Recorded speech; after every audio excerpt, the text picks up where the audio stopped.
everyone, I'm Jacki Jing reporting straight from snowy Sweden, and welcome to the first day of SiegeGG Debrief SI 2022 edition. Let's take you through what happened day one, starting with Group A. Sandbox Gaming have recently been overshadowed by their compatriots on Damwon Kia, and they weren't expected to do much against the reigning world champions, NIP. Things began to look bad for them after they went down 1-3 on Cafe defense, but they brought it back in immense fashion, winning 4 in a row to eventually take a 7-4 map. The Brazilians hit back on Clubhouse though, going up a dominant 5-1 on the attack. A 7-3 map win thus meant we would go all the way to bank to decide this one. Once again, attack reigned supreme, but this 4-2 attacking half for NIP was one that both teams would have been happy with. But it was Sandbox that roared back as Static shocked Brazil to help his team win the series 2-1. 2 versus 4. Harper coming in on the backside, finds one. They've closed it out. Sandbox have beaten the defending world champions in the opening game of the Six Invitational.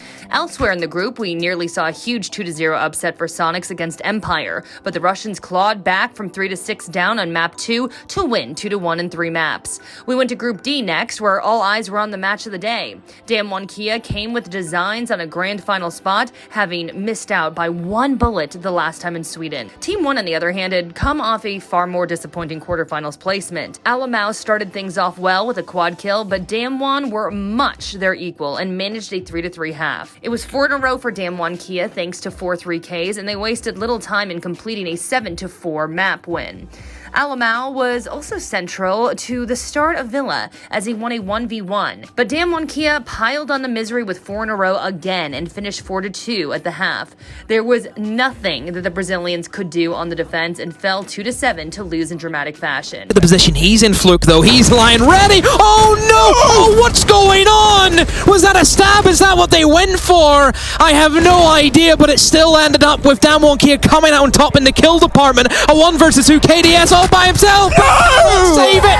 How has Damwon Kia got away with that? Over in the other Group D game, there was a murder as Na'Vi only got 3 rounds in total against a marauding Oxygen. Time for Group C then, and boy, we gotta stay on that APAC train. Elevate were making their international debut here at this SI, having missed gilt-edged chances to qualify for both 2021 majors. Dark Zero, meanwhile, were coming off a disappointing Sweden major, eager to prove themselves, but Elevate raced to a 3-0 lead on Cafe defense and left DZ reeling. Dark Zero stayed competitive for a round, but the Thai spice was too hot to handle for the North Americans, and they lost 4-7. Dark Zero got an early round on Chalet, but were stunned by a violent Elevate response that saw the APAC team go up 5-1. Damage from No! How are they missing him? He's now starting to breathe it in, but he manages to get out with just a shred of HP until DCH with a massive triple kill, and Elevate will hop on that diffuser immediately. It all seemed lost when Elevate were up 6-3, but DZ stayed competitive by forcing OT. But as experienced as DZ is in OT, Elevate flipped the script and took 2 attack rounds in the defender-sided map to complete a magical debut win. Over on the other Group C game, BDS were unable to have Rafale play and fell 0-2 to Furia, though they pushed things to max OT on map 1.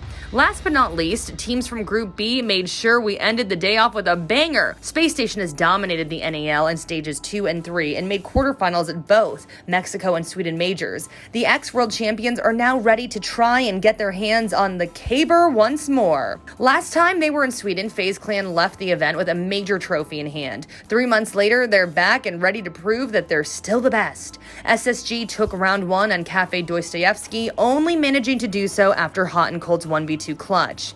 FaZe answered SSG's initial blow by securing 5 whole rounds of their own, finishing the half 5-1 in their favor. After switching sides, the teams kept trading punches all game long, but in the end, FaZe Clan ended up taking map 1 with a 7-5. The game resumed on Clubhouse, where FaZe secured the first 2 rounds, although SSG ended up bringing it back and ended their defending half with an even score of 3-3. SSG then took the lead for a little while, but FaZe Clan swiftly returned the favor and tied the second split. In the end, Space Station ended up taking overtime in 2 quick rounds.